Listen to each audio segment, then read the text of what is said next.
ndashaka nkwereke musore wanjye, muvandimwe wanjye, inama naguha nuko kugira ngo ukire abagore nuko utabegera.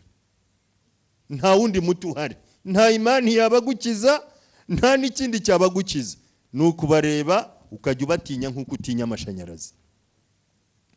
Hari akandi kantu kabi kaba mu rubyiruko kandi bakunda cyane, akantu ko bita copinage. Copinage uko nge mbisobanukiwe, copinage na fiançailles ni ibintu bibiri bitandukanye. Umukope cyangwa se copine mushobora kubana ukwezi, mushobora kubana icyumweru, cyangwa ushobora kwimuka aho wakoreraga ibyanyu bikarangira, nta rindi sezerano muba mufitanye. Reka tubanze ku murongo wa Qur'an. Usomye muri ya surat al-Isra kuri aya 32, Isra 32, Imana subhanahu wa ta'ala nivuga iti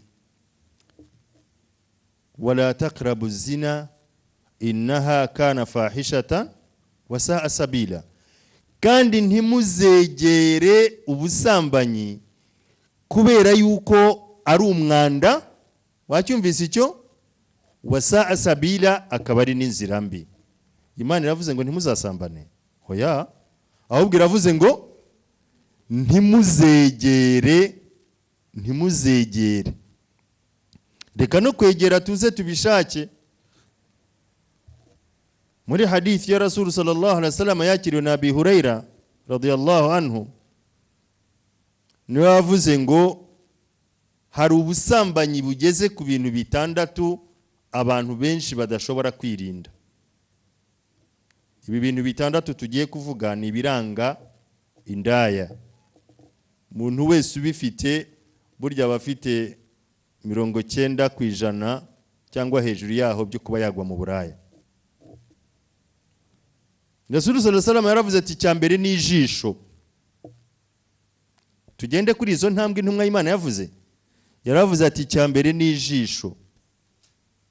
Kureba, niba uri umuhungu ukareba umukobwa kunagenda atigisa yigira, na cyane cyane ko anabikora bigambiriye kuri bumurebe kandi akabikora agambiriye yuko umurebe ukifuza gusambana nawe. Icya kabiri yavuze amatwi yumva imitoma, turaza kugisobanura neza. Icya gatatu yavuze ururimi rukunda kuvugana, umugabo ukunda kuvugana n'abagore cyangwa umugore ukunda kuvugana n'abagabo. Icya kane ni amaboko, intoki, gukorakora. Icya gatanu ni ugusura, umugore ukunda kujya gusura abagabo cyangwa umugabo ukunda kujya gusura abagore. Icya gatandatu ni umutima, gufata icyemezo. Katurebe ibi bintu bitandatu. Nanone babandi bavuga ngo shesha bana rakabye nabo babonye inkuru. Icya mbere ni amaso. Amaso y'umwemera, ijisho rya mbere ni iryawe nkuko byavuzwe n'intumwa y'Imana sallallahu alaihi wasallam. Umuntu ashobora kugucaho ukamureba ko agiye ariko ntiwongere gukurikizaho, ubwo nta kibazo, sawa. Ariko noneho rya jisho ryo guhagarara ahantu ugacekinga sawa sawa, ugahera kubera ko amaguru arangaye, kubera ko ibibero birangaye, kubera ko ibiki birangaye, ugahera kubyo ureba ugahita wimagina n'ibyo utareba uko bikoba kuba bimeze. Umugabo wese, umusore wese, nibyo nta bagabo bari hano hari abasore. Umusore wese niba wiyiziho icyo kintu, nibyo ukunda kureba abakobwa akitigisa cyane ukareba, ibana ukareba ubyitayeho, buryo ufite ikimenyetso cy'ukuri indaya. Mbikubonyeho ugenda iwanjye hari umugore uciye unyeganyeza ibibuno nawe ukabikurikiza amaso, mbishoboye birashoboka cyane niba ari umugore wanjye ureba ko uzamusambanya, niba ari n'umukobwa wanjye ureba ko uzamusambanya. Kakantu mwakumvise neza. Umukobwa wese kunda kureba umusore atambutse akagira aho amureba, burya niba ari n'umukozi ugukorera w'umukobwa akajya akunda kureba gutyo umugabo wawe, nutaba amaso bazarukwirukanamo.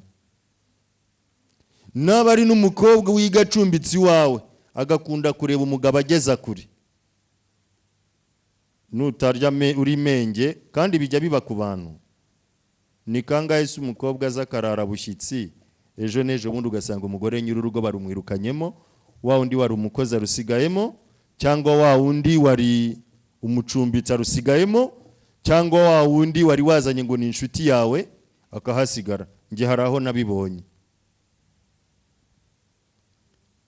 Uri muri yumva niba ukunda kurebuzwa kuri indaya? Abasore mwicyo kintu mwacyumvise ra? Gukunda kureba uko ibintu biteye, icyo ni uburaya. Icya kabiri yavuze amatwi. Burya umukobwa wese uziyenzaho ukamutera imitoma akayumva kabisa. Allahu akbar.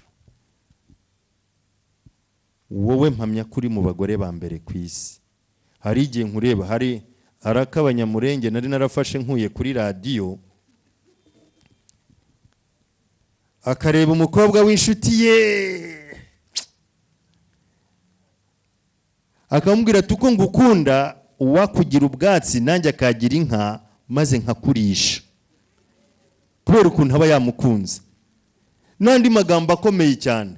Burya umukobwa wese uyatega amatwi nta mugore muzima uteze kuzamuvamo, nta nubwo hazavamo umugore w'umwemerakazi, ntibishoboka.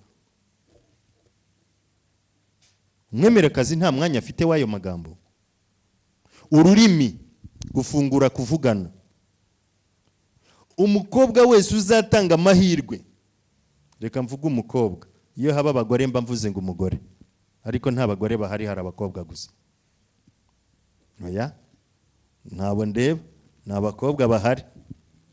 Umukobwa wese ukunda kuvugana, kenshi na kenshi agashakaho abasore bari ngo bavugane, ugasanga arihererana n'abagabo, reka noneho niba baye n'umugabo akaba n'umugore. N'umugabo wese uzabona akunda kugirana ibiganiro n'abagore, buryo urya nta kimurimo. Niba ataranasambana harabura iminsi 2, akaba batangiye kujya bamwirukankana muri karitsiye ngo arongora abagore b'abandi. Kuvugana. Icyaka navuze gukorakora. Sawa? Umuntu w'umugabo yakoze ku mugore uko Imana yateguye umugore, iyo umugabo afashe umugore arumviriza. Nkamwe muri aha b'abakobwa muri hano, wari wabona hari umuntu uhereza ukuboko agahita kurekura byoroshye? Ahubwo ari igihe kumuhereza kumva yakanda na hano kumva. Akenshi ahita ajya na hano ngo yumve. Yani uko umubiri uteye kuwukoraho ubwabyo, afite kafiringi yumvamo. N'umukobwa nawe umenyereye gukorakorwa, iyo bamukozeho ahita yumva utarekura, ahubwo wakanda n'ahandi akiyumvira. Wayumva wakanda n'aho akiyumvira. Hanyuma ikindi kinakomeye cyane, umukobwa ufata urugendo akava iwabo mu rugo.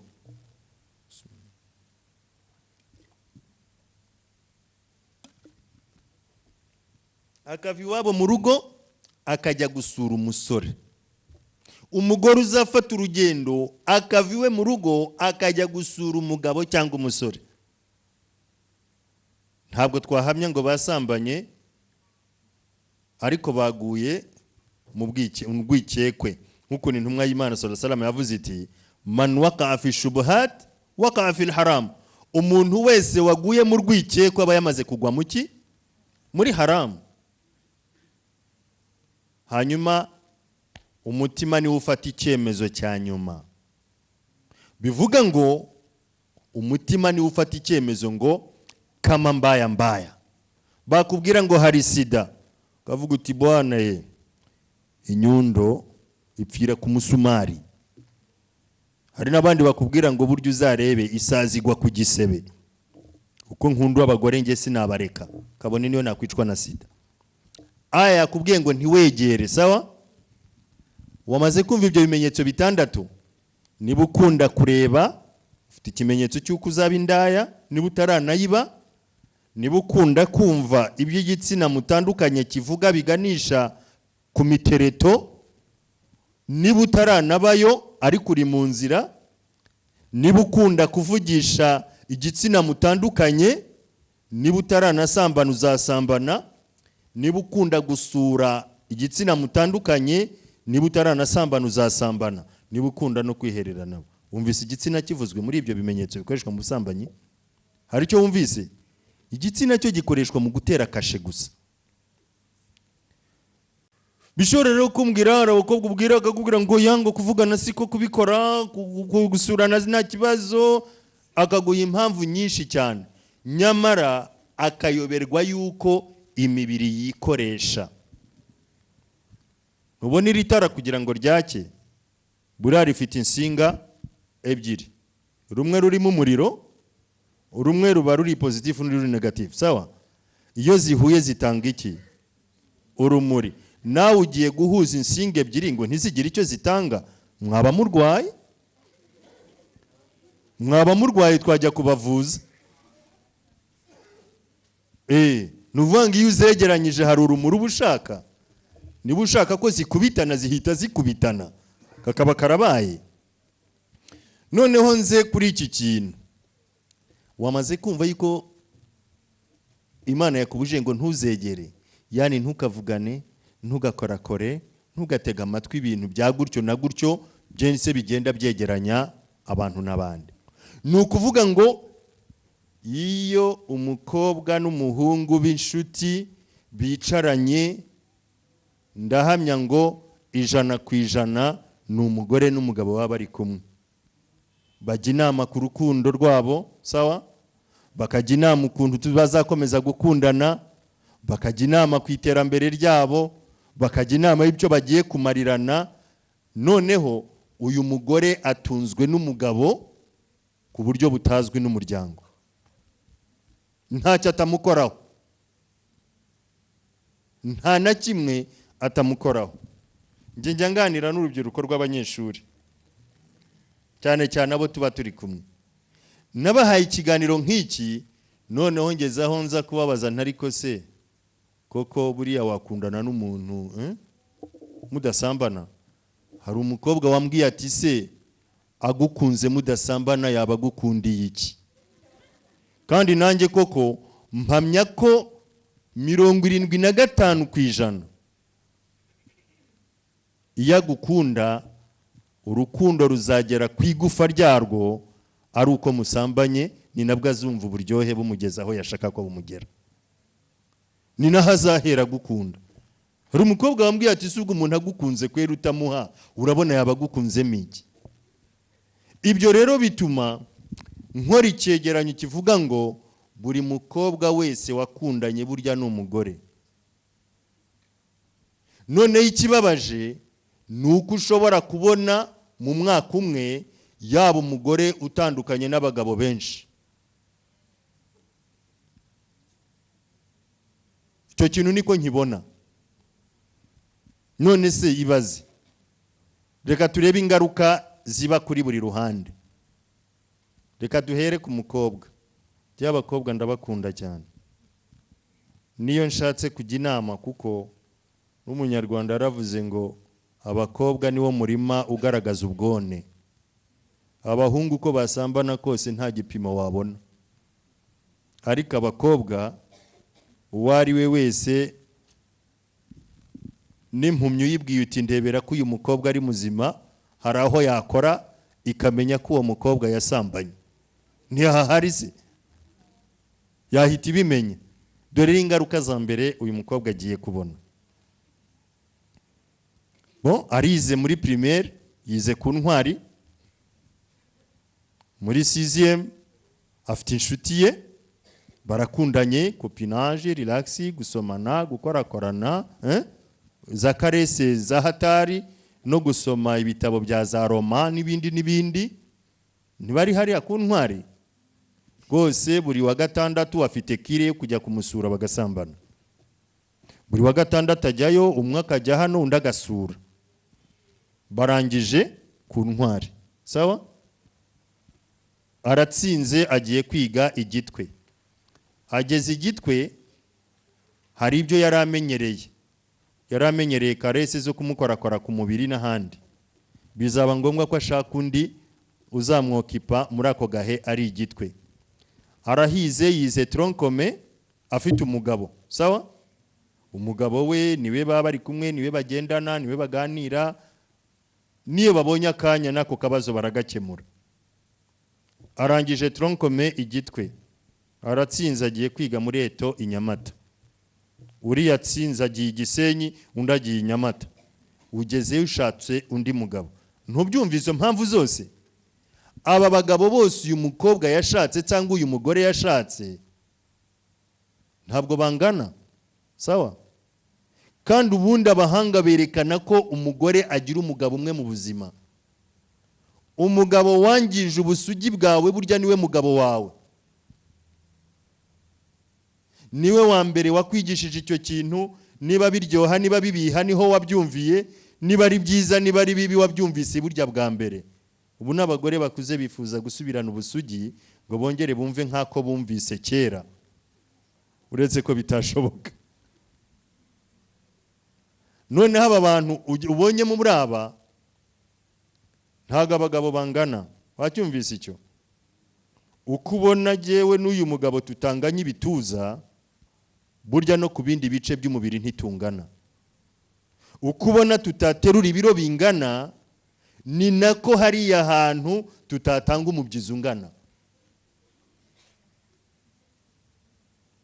Noneho reka tubanze tuvuge ngo wahuye n'umugabo ushyitse nk'uyu nguyu ibiro 70, ugira ibakwe sawa sawa, epfo iyo ngiyo hari santimetero nka 60 nta wamenya, urazimenyereye niyo kire yawe. Sawa, nuwo ni wa mukobwa ndimo kubwira.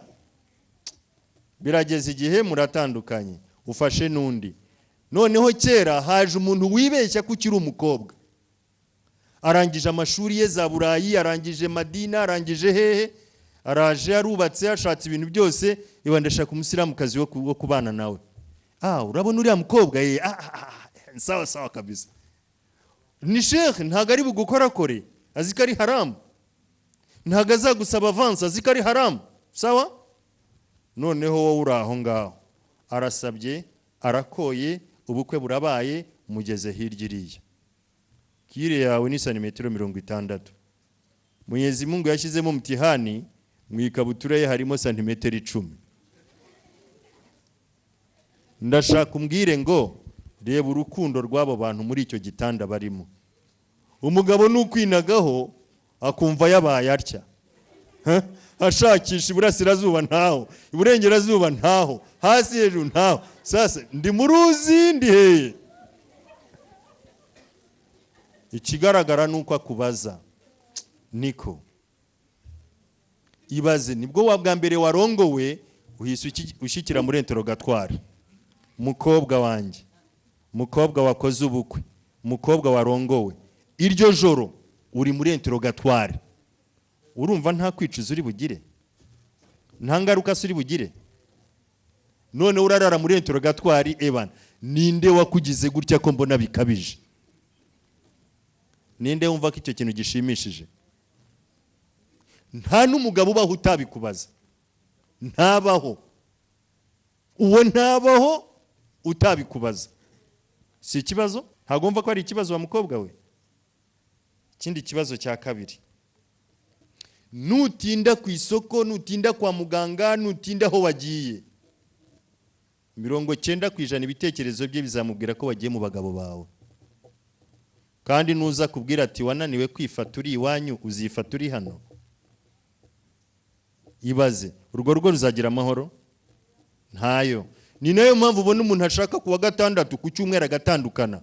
Burya uwakubwira yakubwira ati bana nasanze atari urwego rwanjye kabisa. Ntawe mujya mbona bahita batandukana, ntibabivuga ariko nakubwiye ngo umuntu yagukunze mu mabanga yo mu cyumba nta n'ikindi cyaguteranya nawe, ntabwo mbyemera. Hari akandi nsizeyo, nubyara umwana azatangira kumukanda intoki. Iki cyana kirasa nandeba,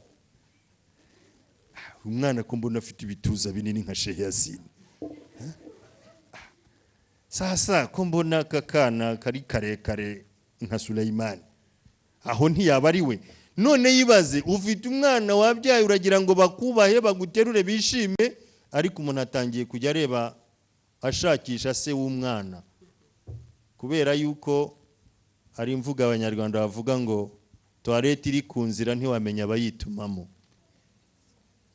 Ndashaka nkubwire wa mukobwa wanjye we, mu buzima hari ikindi kizagushimisha ugize sheka aho hantu. Umuntu agukoye wagera mu rugo agasanga akakugereranya n'isoko n'amangazini, si ikibazo cyabaye icyo? Icyo ni ikibazo kizakubaho. Hari n'abakobwa ujya kurambagiza yabona n'amasuna n'amakanzu kavuga ati aba n'amategeko yabo sinayashobora, akakubengera icyo gusa kubera kazi kari kavaga, kavuga ati singiye kurara muri interrogatoire. Izo ni ingaruka rero zikomeye. Abakobwa bose ubona ngo barabenga, ntibabenga kubera kwanga abagabo, ahubwo babenga kubera ingaruka babona kuri abo bagabo. Kabanza kakureba uko uhagaze, kavuga ati ahaha uyu arajya kumbaza ibyahe n'ibyahe, bikazatuma ashaka igihaha nkawe kitazamubaza.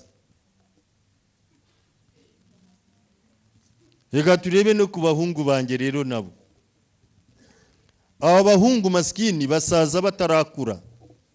Ababona hano hari abo usanga ari abasaza batarigeze ubusore, usanga nabi imigongo yaragudutse ajya kunama kuva ngo yarashize, yamazwe n'ikizi,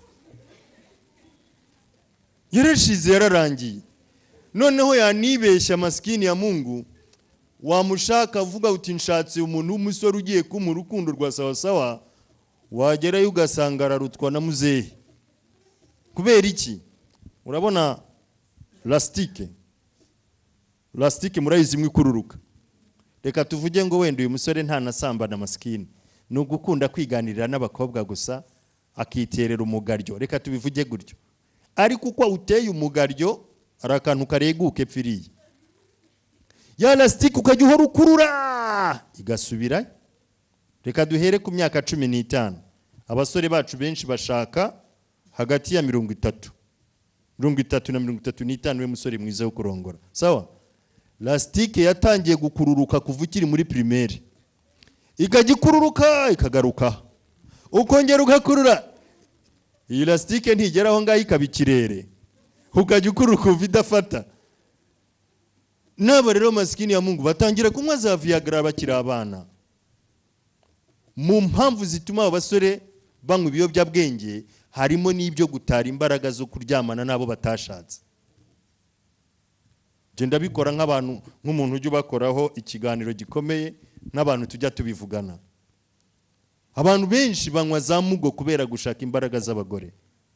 Abantu benshi banywa urumogi kubera gushaka imbaraga zo ku bagore. Ndetse hari n'abandi batangiye kunywa inzoga ngo kugira ngo azashimishe inshuti ye.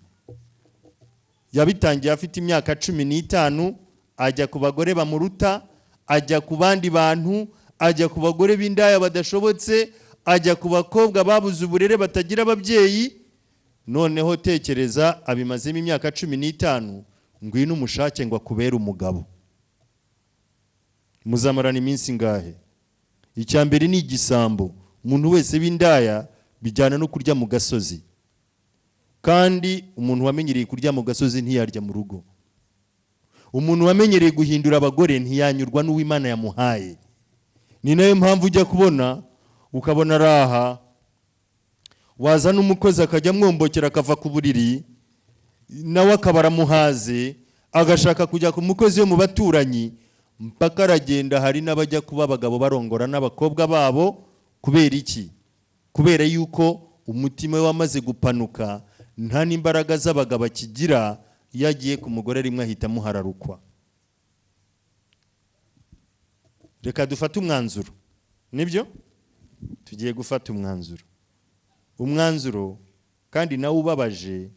Turifashisha umurongo wa Qur'ani, twifashe n'imvugo ya Rasul sallallahu alaihi wasallam. Usomye surati Nur kuri aya ya gatatu, Imana iravuga ngo umusambanyikazi, Suleiman agiye kumpagarika, umusambanyikazi najya gushaka umugore, Imana izamuha umugabo w'umusambanyi cyangwa w'umubangikanyamana. Kambanze nyivuge mu Cyarabu, ndabizi muri mwebwe harimo abemera gato. Azaniyatu la yankihuha illa zanin aw mushrikun, wazani la yankihu illa zaniyatun aw mushrikatun, wa hurrima dhalika ala almu'minin. Umugore wese wigeze gusambana niyo byaba rimwe, isezerano afitanye n'Imana nuko izamuha umugabo w'indaya cyangwa ikamuha umugabo mubangikanyamana. Wigeze kubikora, itegure kuzagushaka, n'abataroga n'abazaba ari indaya.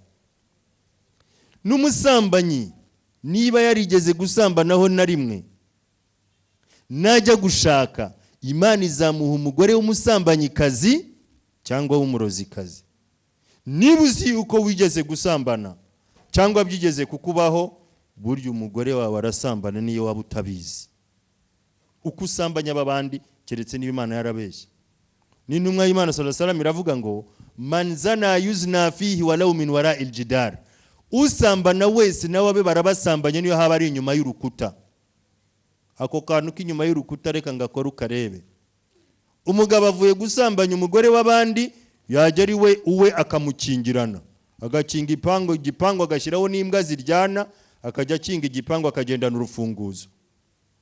Ariko hazagera kuba yasambanywa nyuma y'urukuta, noneho hagere wowe ntiwicaye ucunga umugore wawe.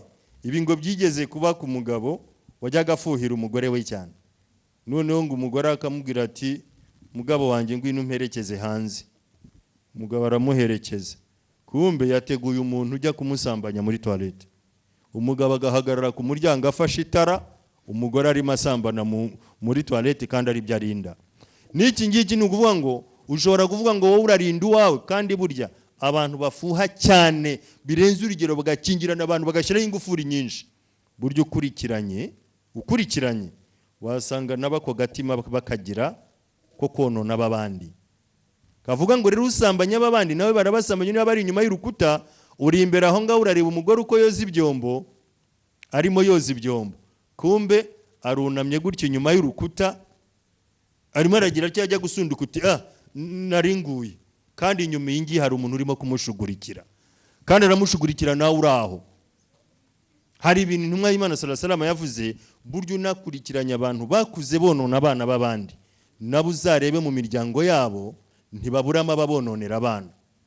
Abakuze ari abasore basambanya gatona, bamwe bita bamucutse umumpe, nabi wabo ntibajya bashingira.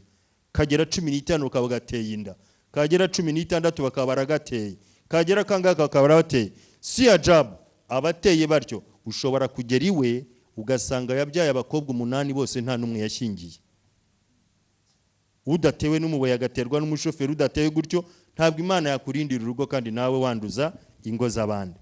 Noneho conclusion ya nyuma, niba usambana witegure kuzabana n'umusambanyi cyangwa umurozi, nta kindi. Imana yavuze ukuri. Ikindi Rasul sallallahu alaihi wasallam aravuze ngo abana b'ubusambanyi ni baba benshi muzitegura imperuka. Bishobora kuvuga ngo niba 90% abakobwa dufite ari indaya zisambanira muri copinage, sawa? Ubwo nuvuga ngo kandi uwo bakoze copinage sinawe babana. Abana bazavuka hanyuma bose bazaba ari mu buryo butemewe. Vuze aya magambo akomeye gutya singeso, ariko mbangira ngo mariremo muri mwebwe ntihaburamo uw'Imana iha amatwi yo kumva, kamuha ubwenge bwo gutekereza, akagira icyo akuramo. Utarabigwamo akabyirinda uko ashoboye, n'uwabiguyemo akicuza ku Mana agasaba Imana imbabazi. Aho naho ndashaka kuhashyira akantu. Turekere ara kandi gato nashaka kongera gukoraho gatoya cyane. Gato guhitano kongeraho. Ndaparapara mbese ndavuga nta gahunda kugira ngo nako nkavuge. gufata hirya no hino. Hari ikintu kijyanye n'imitako, ubwiza, kwambara, kwisiga, kwipodora. Umusiramu kazi afite uko ateguye. Icyambere ndi buhereho ni ikosa rikomeye cyane, umwana w'umukobwa utarashaka umugabo ntabwo yiyitaho akiri mu myaka mito. Bishobora kuvuga ngo abagabo abangabo ubona, nakubwiye ngo reka nkubwire, nta mugabo ugira ubwenge ku mugore. Sinabahaye ingero nyinshi. Kubara abamarayika bakambara umubiri bakakora amarorerwa, sawa? Kubara intumwa z'Imana bakareba amatako y'abagore bagahungabana. Kubara abantu bakomeye bakareba abagore bagahungabana. Izo si ingero nabahaye. Burya si ajabu nanjye Shabani uvuga aya magambo umfatishije ahantu kanyihererana, hari igihe wabona nabaye gutya. Nabaye ukuntu kuko ntacyo ndicyo, nta nuwo nduta. Nibyo? Nta nuwo nduta, nta imani, nta bwenge. Nuzabikubwira azaba ari uburyo bwo kwirengera gusa, ariko bizaba atari ukuri. Aka kantu rero k'imyambarire, bwa mbere hadithi ya Rasul sallallahu alaihi wasallam ndabivangavanga, nabwiye ko ndi bubivangavanye. Yaravuze ngo la'ana Allahu alwashima walmustawshima walwasila walmustawsila. Imana yavumye umuntu ushushanya ku bandi, biriya bakora za tatuwaje. Bari abantu ni ba mal'un. Munahuye nshingiye kuri hadithi ya Rasul sallallahu alaihi wasallam yavuze ngo ntibibujijwe kuvuma uwavumwe n'Imana. Buriya muhuye ugahita umubwira uti, wenda ntubimubwire ngo la'natullahi alayka, ubimubwiye yagusekura kuko waba umututse. Umuvumo w'Imana ube kuri wowe. Ariko bo rivuga uti a'udhu billahi minash shaitani rajim, uhuye n'ikintu cyari kiriho tatuwaje ku mubiri. Kandi barahara abana bacu benshi bafite za tatuwaje kubera kurira batazi uwapfuye. Barigana buhumye maskini. Imana yavumye ushushanya ku bandi, ziraza tatuwaje nuzishushanywaho. Buryo utunzwe n'uriya mwuga wo gushushanya ku bandi, urya ni ikivume. Uniherereye ukavuga uti umuvumo w'Imana ube kuri kanaka kubera akashushanya ku bandi, nta kosa wabukoze. Nuwo bashushanyaho walwasila, n'abantu bagira icyo bongera ku misatsi yabo. Abongera imisatsi ku bandi, aba bazirikaho meshi, aba bazirikaho ibidodo, aba bashyiraho za plant, bariya bose ni ba mal'un. Nabwiye ngo ngiye ntago nigisha mfite ubwenge, nta bwenge buhari. Nuvuga ngo imbaraga nkeya zirarwana ntizikina.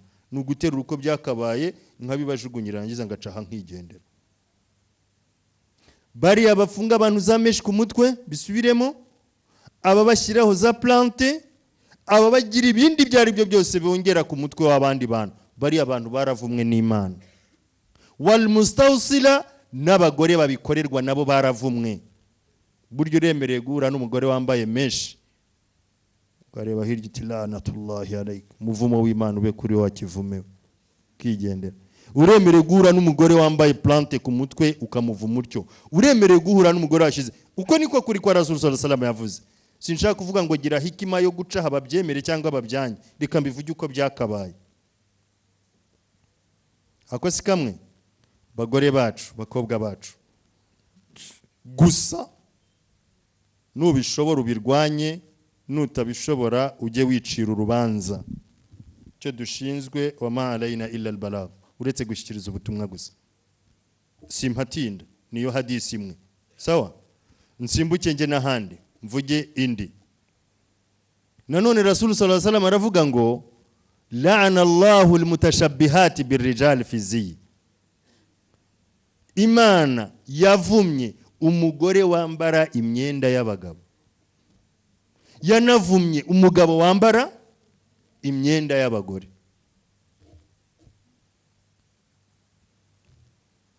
Iyi hadisi irabwira buri mukobwa wese wambaye jeans, kambara jeans, akambara t-shirt n'agashati runaka, akagakubita ahantu akabyimbisha amabuno n'ibiki byose kugira ngo shayitani mukoreshe mu gushuka abantu. Burya uremereye kureba hirya uti umuvumo w'Imana ube kuri uyu mugore duhuye, kigendera.